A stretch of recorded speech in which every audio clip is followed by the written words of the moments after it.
Lamborghini туралы 10 дерек. Автомобиль Lamborghini SPA Sant'Agata Bolognеседе орналасқан люкс спорттық көліктер мен жол талғамайтын көліктердің итальяндық өндірушісі. Компания аудио еншілес компаниясы арқылы Volkswagen тобына тиесілі.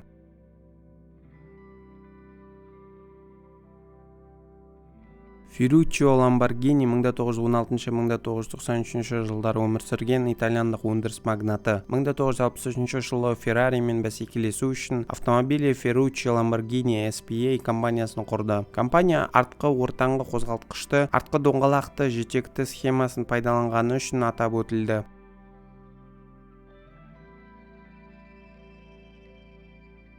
Lamborghini алғашқы 10 жылдықта тез өсті, бірақ 1973 жылғы дүниежүзілік қаржылық құлдырау мен мұнай дағдарысынан кейін сатылымдар төмендеді. Фирманың меншік құқығы 1973 жылдан кейін 3 рет өзгерді. Соның ішінде 1978 жылы банкроттық американдық Chrysler корпорациясы 1987 жылы Lamborghini'ді бақылауға алып, оны 1994 жылы малайзиялық Mycom Setco инвестициялық тобына және индонезиялық V-Power Corporation тобына сатты. 1998 жылы Mycom Setco және V-Power Lamborghini'ді Volkswagen тобына сатты. Онда ол топтың Audi бөлімшесінің бақылауында болды.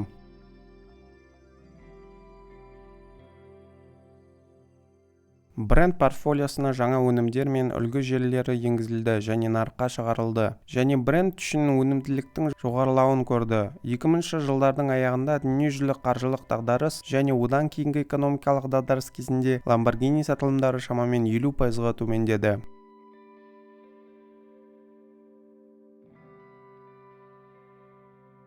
Қазіргі уақытта Lamborghini V10 қозғалтқышы бар Huracan, Urus, жол талғамайтын V8 қос-турбо қозғалтқышымен жұмыс істейді, және 2024 жылдан бастап V12 электр гибридті Rivuelto шығаратын болады. Сонымен қатар компания теңіздегі моторлы қайық жарысы үшін V12 қозғалтқыштарын шығарады.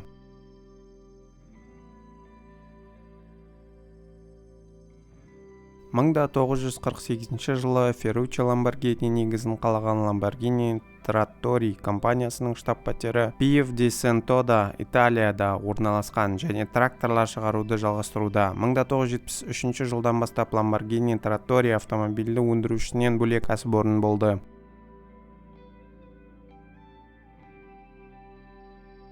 Lamborghini брендін ауқымды модельдер, киімдер, аксессуарлар, сөмкелер, электроника және ноутбук, компьютерлерін қоса алғанда әртүрлі Lamborghini бренді мен тұтыну тауарларын шығаратын өндірушілерге лицензия береді.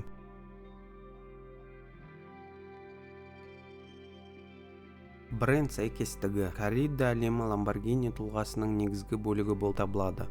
1962 жылы Ferruccio Lamborghini испандық ұрыс бұқаларының атақты өсірушісі Дон Эдуардо Миураның Севилья ранчосында болды. Lamborghini керемет Миура жануарларына тәнті болған сонша, ол жақында ашылатын авто өндірушіге эмблема ретінде ашулы бұқаны қабылдауға шешім қабылдады.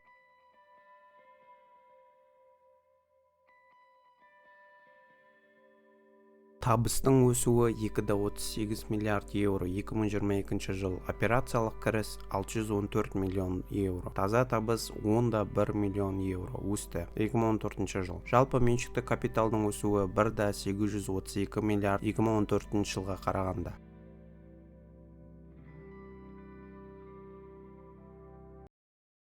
Назарларыңызға рахмет.